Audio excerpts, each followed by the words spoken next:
Hey, what's going on, everybody? Welcome back to the channel. Happy Friday. It is November 18th. We're looking at the 11-game basketball slate tonight. Finally had a good day of NBA yesterday. I posted some of the picks on Twitter, cashed in on Fanduel and double ups and GBPs, on Draftkings and double ups in some tournaments. Also had a good night of NFL Showdown. So finally had a good day this week. See if we can keep it going today. As always, if you enjoy the videos, appreciate it for the like button. Subscribe if you have not already. Check out the links if you want updates at the DFS process. Check out the website if you want to join. And let's get started. So it's 11 games. You got a bunch of teams in action today. There are, in particular right now, one team that you're going to want to have a lot of interest in, and that is the Denver Nuggets, who are without Jokic, without Jamal Murray, potentially without Aaron Gordon as well, who is questionable today. But starting off at the point guard position, I have the guys that are above 10K. I think Ja Morant still looks appealing, just based on how good of a matchup it is against OKC. You have Steph Curry dropping 50 bombs and still losing because nobody else on his team is doing anything, and it's tough because Curry's having one of his best seasons ever.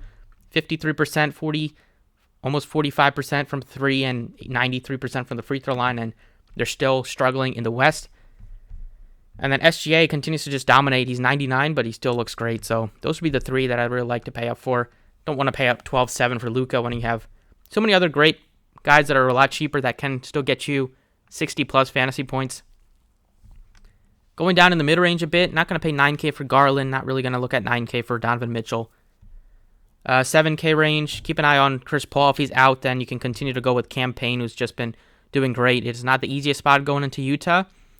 And then Kevin Porter Jr. is also questionable. If he misses today, you're going to want to load up on like Jalen Green, especially just with how good of a matchup it is against Indiana, who gives up so many points per game, and it should be a very, very fast-paced game. But without Jamal Murray, the first guy you're going to want to look to is going to be Bones Highland. He's $5,000, point guard and shooting guard eligible today. He played 23 minutes.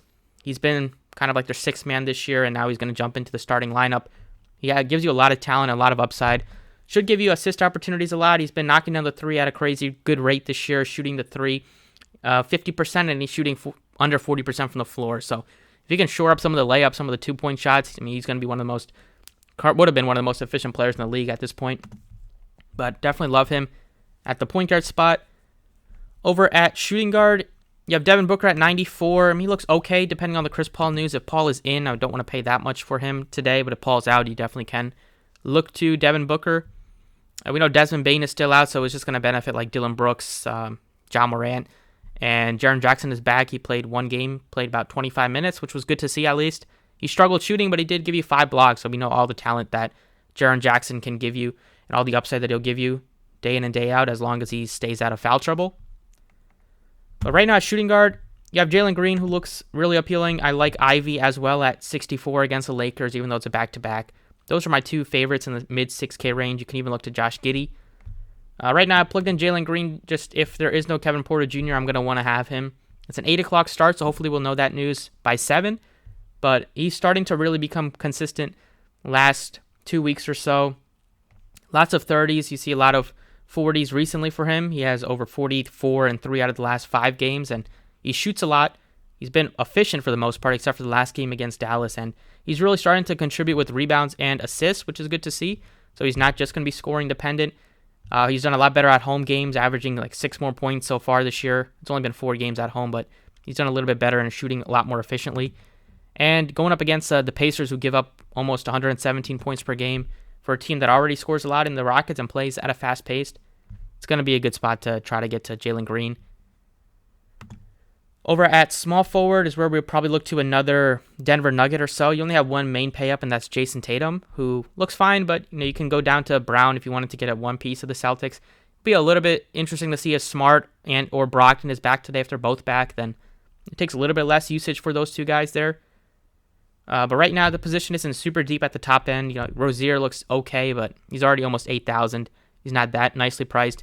Bridges gives you a lot of upside for tournaments. I mean, he's been balling out this year just with the Jay Crowder situation, with Cam Johnson being out, and then with Chris Paul being out. But it's going to be tough to pass up on Michael Porter Jr.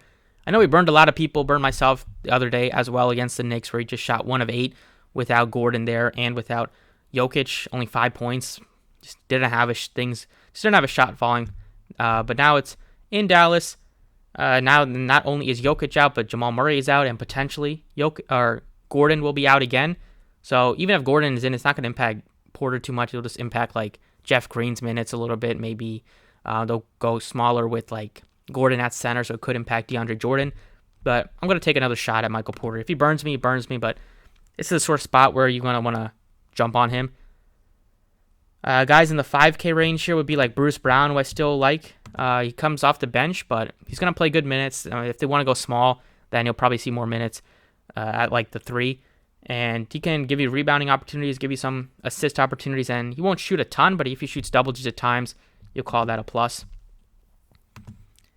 Over at power forward, main pay-up is Giannis today. He's 12.6, bit expensive. I like the other side and going Embiid, who's just been dominant recently, and just without James Harden, hopefully continues to show out. It's going to be a marquee matchup between Giannis and Embiid. They've gone off a lot over the last few years, and typically you get great games and you get very close games between these two teams. Other picks would be going down here for in the 6K range. You can look to Mobley if Jared Allen continues to miss. You have Aaron Gordon here at 58. If he is in, he looks good. Definitely just without Jokic there and Jamal Murray. Right now I'm putting in Jaren Jackson Jr. It's just a great spot against OKC. I like the fact that he played 25 minutes in his first game this year. And he only had one foul, which is crazy because if he's not going to foul this year, which one game sample is not going to say anything about him, but hopefully he starts to learn, maybe make some changes in the offseason. I know he only shot 3 of 14, 0 of 7, but you'd expect him to be rusty after not playing all year. The 5 blocks were super encouraging. He still has his lift. Was able to jump and block shots coming off of a foot injury. And he can give you double-double opportunities, but really, anything over 25 minutes, you'll probably see good return on investment because without Bane, he probably, and if he was fully healthy, playing all these games this year, probably would have been in the mid 6K range. So we're getting a nice bargain on Jaren Jackson at this point right now. And then at center, with Giannis being 12.6, I'd rather just go down to Embiid at 11.3. Love the spot for him at that price tag. It's just pretty cheap considering how good he's been, dropping 170 in the last 2 games. Really efficient shooting. Going to be super aggressive again today, and has been playing a lot of minutes, so that's good. 37 plus minutes for Embiid in close games. You'll take it every single day. So here's the 5 that I got right now. Over on DraftKings, let's look at FanDuel.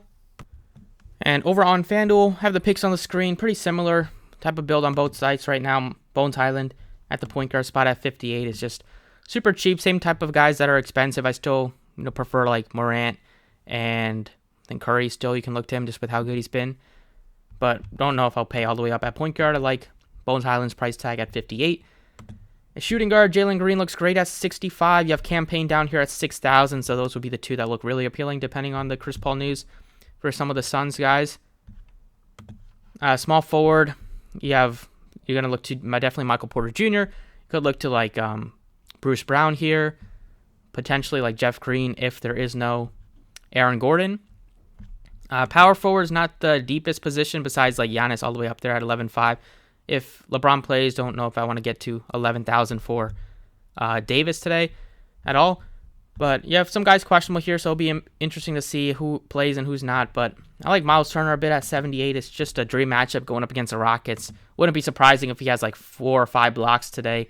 He's been aggressive shooting, gives you double-doubles in 4 straight games, and he's playing pretty good minutes. Could see a little bit more depending on if he's out of foul trouble and how close the game is. But this is the type of spot where it wouldn't be surprised if he drops well over 40, 45, or even 50, or even gets close to 60. And then at center, I put in Embiid right now just because he's 11.2. He's mainly the main pay up just with, depending, I don't want to pay 11,000 for Davis right now if LeBron is in. And then you have a big drop-off, so might as well try to get to Embiid, but we'll see. Lots of news will probably be dropping today, so keep an eye on it. I'll keep you guys posted like on Twitter. So thanks for watching. Best of luck tonight, and I will see you all next time.